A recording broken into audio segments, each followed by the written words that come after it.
the first episode of Sheena's Perfect Bite. I make low glycemic meals for people with diabetes, women with PCOS, anyone with insulin resistance issues or gluten issues as well.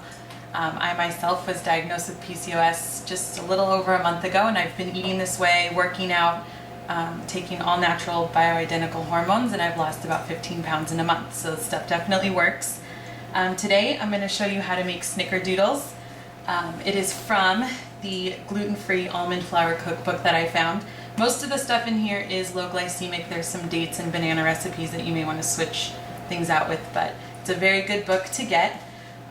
A lot of the recipes I'll write myself. Some of them I'll get from cookbooks, and I'll tell you which books those are, and you can get them yourself. So again, we're going to do Snickerdoodles today, so let's get started.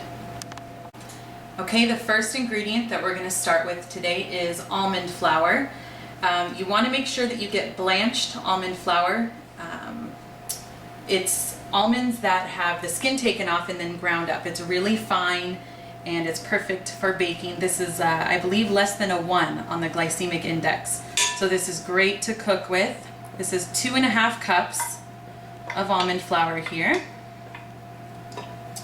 Next, we're going to add arrowroot powder. It kind of works like a cornstarch, but it's not unhealthy like cornstarch, so this is a great ingredient. You can use it in gravies, any sort of sauce that you want to thicken up as well. So let's get that in there. 1/2 cup arrowroot powder. And then you're going to want 1/2 teaspoon of cinnamon, 1/2 teaspoon of salt, and a full teaspoon of baking soda. Add all that together. It's pretty simple. You add all of your dry ingredients on one side, your wet ingredients on the other, and then you mix them together. So kind of just get that mixed up so that all the dry ingredients are evenly dispersed. Good. Now the recipe in the book doesn't call for cinnamon in the dry mix, but I like cinnamon and it's really good for your blood sugar, and it's got a lot of medicinal qualities, so the more the merrier, I say. Okay, there's the dry ingredients. We're going to move to the wet ingredients. I'm going to start with 1/2 cup of agave. Agave is a very good low glycemic sweetener. Agave and stevia are the two things that I would suggest to use. So that's 1/2 cup of agave. You're going to do 6 tablespoons of grapeseed oil. Grapeseed oil is good for you. It has a higher temperature point for oil. Things like olive oil and stuff have low temperature levels, I guess, so they're not great to cook with, actually. They're better raw. And then 2 tablespoons of vanilla as well. So put those, and then you're going to whisk it together.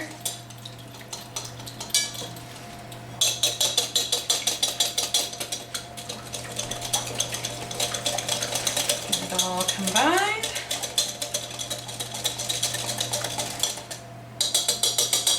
Very good. Now we are going to add the wet to the dry.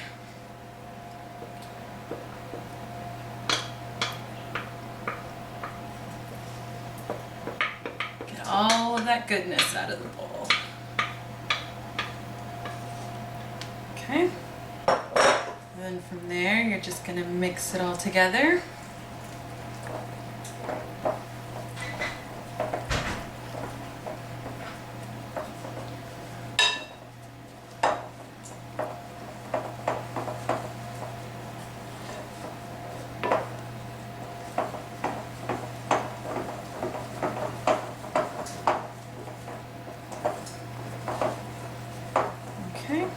While you're doing this, you can have your oven heating up to 350 degrees, and they will bake for about 7 to 10 minutes.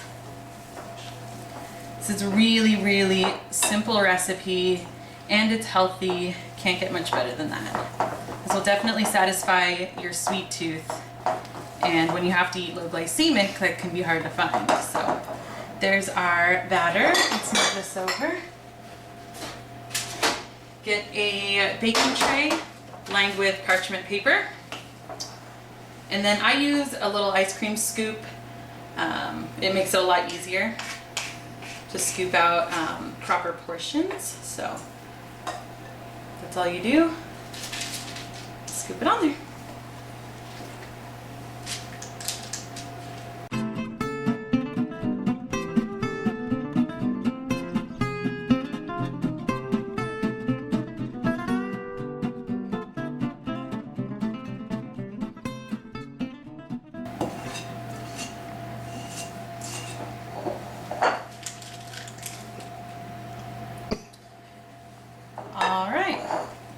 So here you have your first batch of Snickerdoodles. Again, 350 oven, 7 to 10 minutes until they get golden brown. We'll take them out, sprinkle cinnamon on top of them as they're warm, and I'll show you when they come out. Alright, so the Snickerdoodles are out of the oven. They're nice and hot, so we're going to sprinkle them with some organic cinnamon right over the top. Make them look like real Snickerdoodles. They smell amazing. When the cinnamon hits it, like fills the air with cinnamon smell. Okay. So what you're gonna wanna do is, because of the texture, they're a little soft coming right out of the oven, so you're gonna wanna let them cool on the baking sheet for a couple of minutes, and then you can spatula them onto a cooling rack. Let them cool for 10 to 15 minutes, and then they'll be ready to go. I want people to really focus on quality ingredients. The less processed food, the better. So making stuff at home, using really good ingredients, organic if possible. That's just going to help you with your PCOS, with diabetes, and I hope you enjoy. So try the recipe, and I'll see you next time.